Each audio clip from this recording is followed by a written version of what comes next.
Daily Words of God. Regardless of whether you are American, British, or any other nationality, you should step outside the confines of your own nationality, transcending your own self, and view the work of God from the perspective of a created being. In this way, you will not place limitations on the footprints of God. This is because, nowadays, many people conceive it to be impossible that God will appear in a particular nation or among a certain people. How profound is the significance of God's work, and how important is the appearance of God? How can man's notions and thinking possibly take their measure? And so I say, you should break through notions of nationality and ethnicity in order to seek the appearance of God. Only thus will you not be constrained by your own notions. Only thus will you be qualified to welcome the appearance of God. Otherwise, you will remain in eternal darkness and never gain the approval of God. God is the God of the entire human race. He does not consider himself the private property of any nation or people, but goes about doing his work as he has planned it, unconstrained by any form, nation, or people. Perhaps you have never imagined this form, or perhaps your attitude to this form is one of denial, or perhaps the nation where God reveals himself and the people among whom he reveals himself just happen to be discriminated against by everyone, and just happen to be the most backward on earth. Yet God has his wisdom. With his great power, and by means of his truth and his disposition, he has truly gained a group of people who are of one mind with him, and a group of people that he wished to make complete, a group conquered by him, who, having endured all manner of trials and tribulations, and all manner of persecution, can follow him to the very end. The aim of God's appearance, free from the constraints of any form or nation, is to enable him to complete his work as he has planned it. This is just as when God became flesh in Judea. His aim was to complete the work of the crucifixion in redeeming the entire human race. Yet the Jews believed that it was impossible for God to do this, and they thought it impossible that God could become flesh and assume the form of the Lord Jesus. Their impossible became the basis on which they condemned and opposed God, and ultimately led to the destruction of Israel. Today, many people have committed a similar error.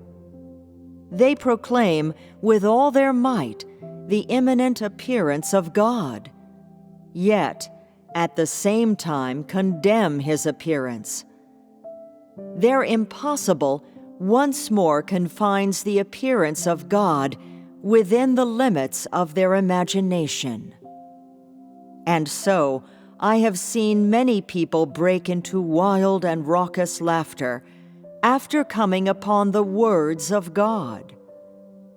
But is this laughter any different from the condemnation and blasphemy of the Jews?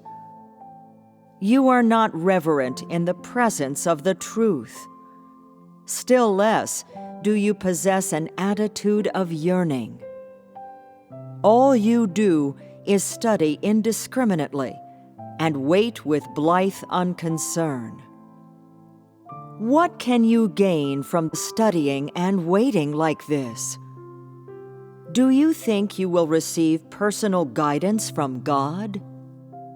If you cannot discern God's utterances, in what way are you qualified to witness the appearance of God?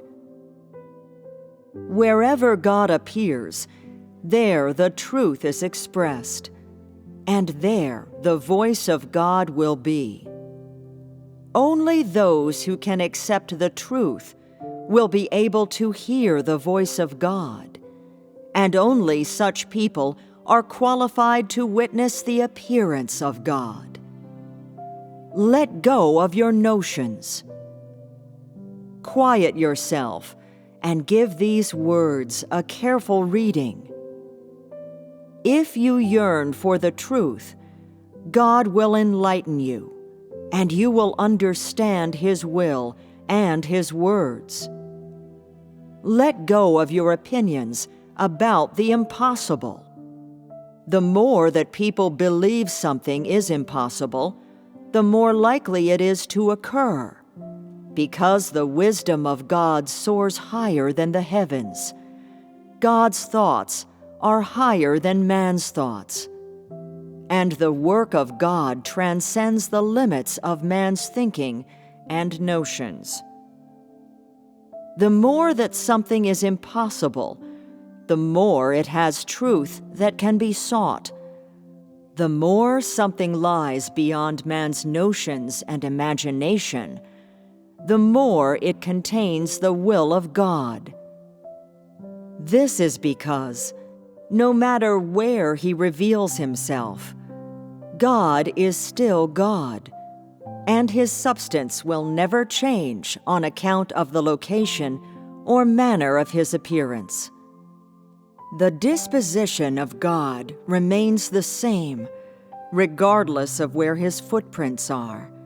And no matter where the footprints of God are, He is the God of all mankind, just as the Lord Jesus is not only the God of the Israelites, but is also the God of all the people of Asia, Europe, and America. And even more than that, He is the one and only God in the entire universe. So let us seek God's will and discover His appearance in His utterances and keep pace with His footsteps. God is the truth, the way, and the life. His words and His appearance exist concurrently, and His disposition and footprints are open to mankind at all times. Dear brothers and sisters, I hope that you can see the appearance of God in these words. Begin following His footsteps as you stride forward into a new age and enter into the beautiful new heaven and earth that God has prepared for those who await His appearance.